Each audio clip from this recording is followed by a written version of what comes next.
All right, so here's the mock-up accident. I was just in a car accident. My arm's coming off. All you've got is a plastic knife and a fork. You're an emergency room surgeon. What are you going to do?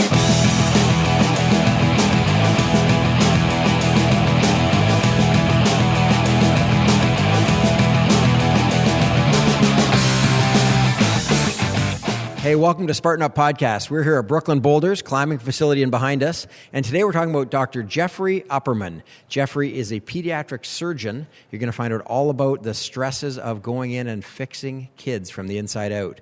Speaking of stresses, we have Joe back from the Far East. Welcome Doesn't look back. stressed at all. Very stressed. Very stressed. A lot of sushi. With his new friend Leo. Where's Leo? Somebody who's never stressed is Sephra. To our left, she keeps all of us calm and chill, Wow, even well, that was you, Johnny. retired Colonel Tim Very Nye. It is very calming standing next I to think Sephra. you At call times. me Colonel Nye. At times. And And then the one who makes sure we don't get too calm and keeps us rolling, our director, Marion. Let's go to the film. We are here in LA, Spartan Up the Podcast with Dr. Jeffrey Upperman.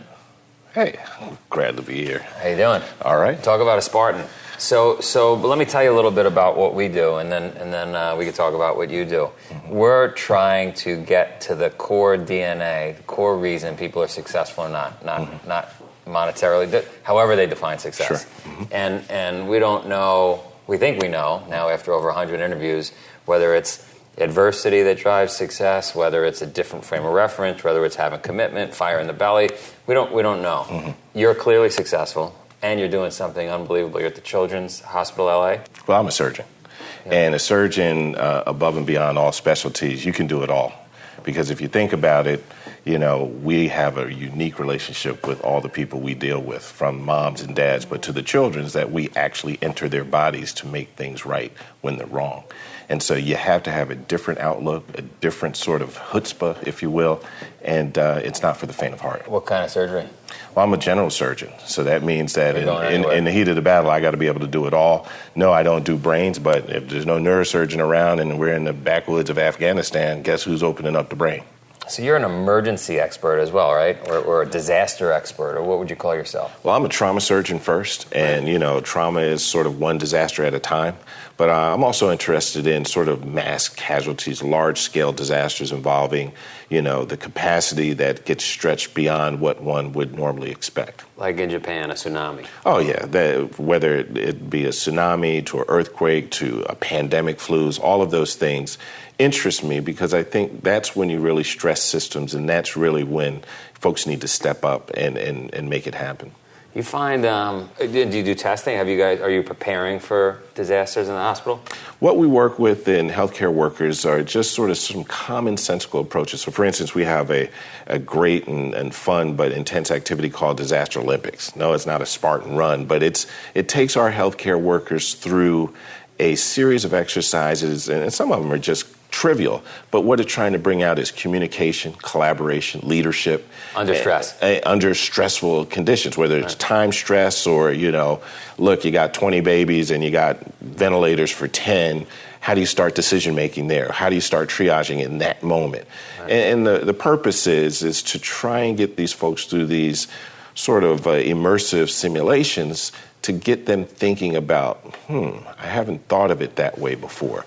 You know, obviously with healthcare workers and anybody on the job, we can't take it to that next level, but hopefully the communication schemes and the ways that we're educating at least gives them an awareness. Yeah. What, do you find not everybody can handle those situations, right? Even talented surgeons can't handle those situations. What do you think why? Who can and who can't? It's interesting. You know, when we start off those events, I always ask, you know, how many prior military, how many prior security, something like that, you know, where I know some of the trainings put them through some things, and not all do. And some I ask them, you know, how many do scout mastering and all those things, just experientially to get a sort of back of the napkin view. And I find that a lot of the folks who have experiences in the military or experiences working with large groups of people in sort of tense situations, whether it's team sports and those things, they really do adapt very well to these types of things. Those folks who sort of been off on their own, I would suspect, have a little bit more challenging thing. You know, I just need to be told what to do. Well, there are no rules, and your boss, you know, he just got hit over the head with a girder. They're not available to you. You need to figure it out. Yeah, I wonder sometimes, we don't have a rite of passage in this country, right? I I wonder if we're better off sending everybody through some training like that. Would it make what you're doing easier? Well, I've interacted with a number of folks, and I said, we obviously don't have the draft. We don't even have sort of a civil service that one is mandated to do, but I kind of wonder if that would not give... Like Israel, right? Yeah. Give folks an understanding, just a baseline understanding, just a familiarity to understand that, nothing's promised. Right. Nothing's promised here. Are you really that hungry? Yeah, here it is. Right. This is a shared challenge that we're going through. We're not looking at parts of the country and understanding or misunderstanding. I don't understand why those folks aren't getting together. They should just, folks are coming from so many different angles in this country that you just... they're just crashing into each other and not really fully appreciating each other. I used to do a lot of racing myself, very long distance racing. We used to say, if you're not hungry, you're eating too much. If you're not cold, you're wearing too much. If you're not tired, you're sleeping too much. Mm-hmm. In your preparation that you just described, that you put these people through in potential disaster situations, mm-hmm. You do something like that where you just give them a bunch of things and they have to figure it out? Or? Absolutely. One of the concepts we want to sort of sneak up on them on is creativity. And we understand whether it be a hospital that normally does not take care of children, or even in our own facility, if we were to have some structural damage and they had to figure some things out.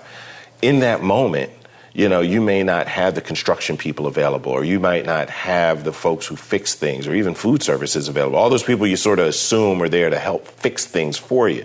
And so one of our events involved just giving them junk from the bottom of the hospital, throwing out gurneys, boxes, whatever, and we'd give them a task. And one year we said, make up some gurneys, make up some transvances, make up pet cages. And it's not about how well you make that. It's about the communication, about the spur of the moment, imagination that the staff could come up collectively to come up with something that really worked. And they were great. And some of these folks learned some things about themselves. What you could make do with very little. Absolutely. Right? Absolutely. It's like and it's probably a silly example, but delivering a baby in the back of a car. Oh, it's definitely like delivering a baby. I mean, I remember speaking publicly once and somebody, chief executive officer, how many beds do you expect me to have for babies being born? And I'm looking at him like, well, you get a few blankets and you could probably have 4 beds with one big adult bed for a baby. Yeah, right. Oh, yeah. But this isn't hard stuff, and you don't have to spend a dime. I mean, you have it in your building. Like you said, no one goes through any adversity in this culture anymore, so you're not even thinking that way. Exactly. Right? Mm-hmm. Let's take a break, and then we'll come back, and I don't know, maybe you can teach me how to go to Stanford someday. All right, great. Sounds good. For today's break, a tip from Spartan SGX. Did you know you could climb the height of Mount Everest in less than a year simply by taking the stairs? Mount Everest is 30,000 feet high, and most standard floors are about 10 feet of vertical climbing. Aim for 6 to 10 flights of stairs per day, and you'll climb Mount Everest before you know it. And that doesn't even count your training. Become unstoppable. Spartan SGX training. How much schooling? Lots of school, and I've lost count. I tell people, I jokingly say, I guess I'm PGY, postgraduate year 25 this year, Sure.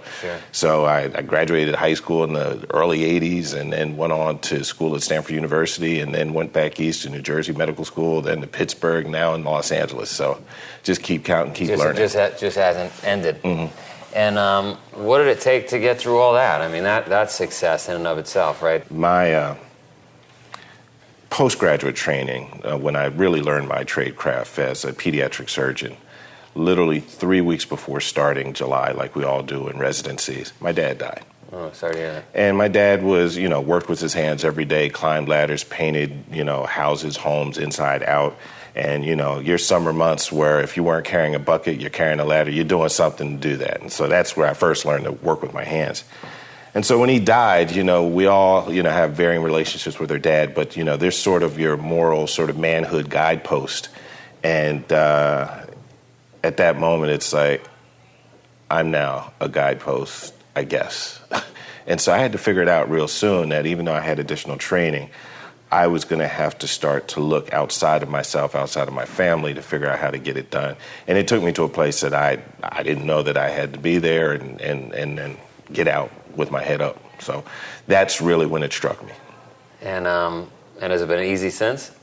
Well, it's never easy. I mean, the battle's the battle. But I think that, you recognize the works, you recognize the stories that others have, you try and incorporate the good into your life, you try to avoid the bad that you hear and see, and you try and make it right for people. How do you deal with that? I mean, you knock on wood, but you don't see great things every day. There's things that do go wrong. Well, I'm a youth sports coach, and they're dealing with their little trials and tribulations. But the message I try and send to the kids and the families that I deal with on a day-to-day basis is that don't fear fear. I mean, fear's a good thing, and don't fear failure. I mean, because failure gives you a way to go. If you sort of win or you have a good day, sometimes the euphoria of having that good day sort of glosses over the mistakes you made. But when you fail, you start looking inside and you start figuring out, this is how I have to make it right. And this is, and for the next day, you have a great day. You got a path, all right, exactly, that didn't work, exactly. So we got to try something new. Absolutely. But a lot of people can't do that. I mean, if there's 7 billion people on Earth, there's very few, right, that are getting back up again and getting motivated and pushing forward. And so what do you say, because that's really what I'm diving into, what do you say to the people that just can't seem to get going? Well, I'll take it from a light example like in sports, but I'll take it to a deeper example when we deal with some of the families who are dealing with a sick or dying child. On the sports level, I'm always interested in the kid after making a mistake to see what their attitude's like at that moment. And for those kids who sort of shake it off with the right attitude and say, Coach, this is how I need to make it happen next time, I know they're going to be okay in life because they've took the adversity and put it in the right perspective. Same thing goes with the families. I have families that, their kid is facing a life-threatening tumor or a life-threatening traumatic injury, and when they come in with sort of real emotion, but sort of a perspective that, we're going to get through this. We're trusting in you, we're trusting in God, we're trusting in all these things that we know that have helped us throughout the years, and they have a healthy perspective. And then you get the other types who, you got to do a little bit more coaching because the littlest thing has thrown them off the deep end, and, this one didn't bring me a water bottle. And this, why does that happen? I assume it's upbringing. I assume that, the challenges in life have not really been explained to them in a way that, this is a good thing and this is what you can learn from this adversity. Not, oh, they did it to you. Oh, I feel sorry for you. Oh, maybe someone will make it good for you. Right. Now, that's a good point, right? Because if you had one child, the same exact child, if you had one in Afghanistan and one in a beautiful house where they had everything, the one in Afghanistan is probably going to be able to deal with adversity better than the one that had the wonderful upbringing. Absolutely. Right? I mean, that child is smiles when they get a reused, double-used book. Right. Life is great. Just to be alive. And you get another kid who's kicking and screaming to go into a bookstore to, get their umpteenth, kid book. And you're like, wow, what's wrong with that picture? Yeah, so what do we teach? You think it's mostly parenting? I think that has a lot to it, but I also think that it takes a village. I think that if you are an adult in a situation where you can touch families and touch kids and have appropriate leadership in those moments, I think we all can share in the development of young people. And it just doesn't have to be the parents because, your kids spend a lot of time with strangers. They don't spend time with you. There's hopefully 4 million people watching as Spartans. What could they do to make a difference? I mean, you said you're coaching Little League. There's Big Brother programs. What would you suggest the Spartan community jump in and do? I think society today is so fast-paced. I sometimes jokingly say it's the microwave culture. But I think what adults need to do is be accountable. They need to help kids be accountable, help their friends be accountable. I think that they need to strike up real relationships and not superficial sort of fly-by-night text relationships. I mean, and not picking on text. I text like the next person. But I think they need to look at those things that bring people closer together that are going to last and going to be enduring and really impress upon young people that, you want real friends. You want to respect your parents. You want to respect your elders. And you want to have real relationships. Easier said than done. Absolutely. Right? Well, good stuff. You're Great awesome. stuff. Thanks Thank for you. coming down. Thanks for having me. Yeah. Hey, Johnny, you know what I really like about him? He's a disruptor. It's kind of like what we do at Spartan, right? We completely disrupt people's lives. He throws his team into this disruptive situation, and they've got to dig their way out. Yeah, what do you call it? The Disaster Olympics? Love it. Yeah, absolutely.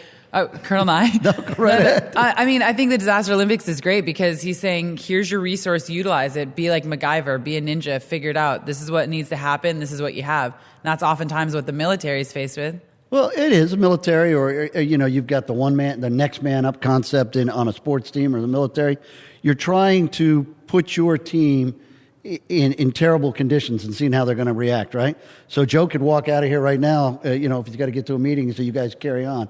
You're trying to get your team up to the next standard, right? Everybody else has got to bump up. You just have to. And I would imagine in a operating room, you have got to 100% trust those people around you. That everybody there not only knows their job, but probably knows the guy the job to the right and left if something happens as well. And it's funny that you bring that up about the idea of, there's no room for error when you're in that situation. But he talked about creating situations where you make errors, obviously not when you're in the surgery, but in the simulations and whatnot, because he said that quite often we don't learn enough from success. We can make a lot of little mistakes. We don't learn anything from them if the end result is successful. Whereas if you go into something and butcher it, not the surgery, but I mean the simulation, and then you're going to say, oh my God, we got to learn from this. And so I love that he said the great thing about failure is you'll usually learn a lot more from the failure. Well, he said it gives you a path. Yep, that's right. Failure is a pathway, right? So, okay, that didn't work. What will work? Yeah. Or how do I make it work? Yeah. So it gives you an end state. We might have exactly. talked about it in the past, but Phelps' coach, right? Michael Phelps' coach used to purposely break his goggles, purposely get him a poor flight that got him to the event he was going to a little late for those exact reasons. And it paid off in a couple races, right? If I recall, he had the water the water in his goggles in a couple of those races. But it was set up to fail purposely. And I can't believe, Sefer, you didn't cover this idea of how you make a strong tree or a strong plant. No, but what I will cover, Joe, is that my brother and I, with his company Tactivate, we've done a lot of these resiliency type of trainings because in the modern day, this is becoming a more prevalent issue. And I think two things, like one, what he says is military people often react well in these situations, but often other people, they need to be told what to do because they have no predisposed baseline to these types of situations at all. And my brother and I actually did an EMT course recently, and one of the first things they teach you is this triangle that's scene size up. So let's say you find yourself, knock on wood, in a triage situation, right? So you go through 1 through 5. 1 is scene size up. Is this scene safe for me? Or if I rush into this scene, am I going to become somebody else who needs help?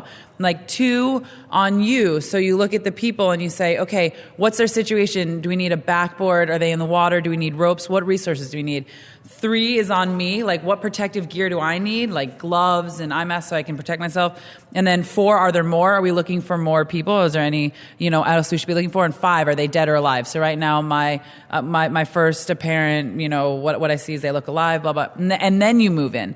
So there needs to be a lot of this training where people understand that in these situations, there's a protocol to make sure you're okay first before you go in and start helping. Yes, but those 5 that you just described happen in a second. Within seconds or milliseconds. Right. And the more experienced you are, the quicker they happen, right? Of I mean, course. you have to make those decisions instantaneously. Yeah, and it's the other thing that, President Obama started this Stop the Bleed campaign where he thinks everybody in America should be trained in how to use a tourniquet because oftentimes the way that these people are dying most quickly is they're bleeding out, and a simple thing, understanding how to put on a tourniquet, can save lives. So I think what I learned from him is this idea of disaster Olympics should be more prevalent, just like the Spartan races are, that people within our country, everyone should be CPR trained, should be tourniquet trained. Well, so much of what has been happening for the last 10 years has been mitigating risk, staying away from any kind of situation that can cause any kind of trauma, anything. And I get that. But the problem is that most of us live these sterilized lives. And I like that he talked about teach creativity for when you need it. And that's the idea of simulation, right? If you've never been in a situation where you're going to learn this stuff, when the time comes, you don't even know where to start. Yeah, listen, if I don't get this in, my wife will kill me. My wife runs... we love you, Carl. My wife, Dr. Carl and I, runs simulation at Virginia Commonwealth University, the School of Nursing. And I was allowed to go help them because I was a standardized patient. And so for me, I was supposed to play a 60-year-old grumpy guy who sometimes wasn't getting enough sleep. So not much of a big stretch for me. But exactly that. Be careful not to get typecast. The students walked in, right? And at first, they would knock on a door, and they're being graded. and simulated, and with cameras and with guys behind a glass wall. And I ignored them, and I was looking at some panel, and I was like looking away from them, and I was talking. They didn't realize at first I was already in character, and they wanted to like start and go down a checklist, and I had already started. And it was interesting to watch these students start catching on to it. Like, Mr. Knight, can you please look over here when I'm talking to you? Like so that they could get my attention. And some of them, it took longer than others, but it was all simulation. But it is really a great way to train people. Well, absolutely. And the other thing I just remembered that he had said in the interview, it was right near the start, but it really stuck with me, was, when you asked him about, it must be tough when you're doing this. I mean, you don't save every kid, and how do you deal with this? And he said, you know what you do? You take the good, and you don't let the bad affect your ability to do more good in the future. And I just think about any of these situations. You even with in a race, there are going to be parts of it that you hated, but at the end of it, you're going to remember all the good parts in life. Yeah, in life, it's just exactly. Life in general, right? You've got to be able to discard the bad, and you, especially in the military, right?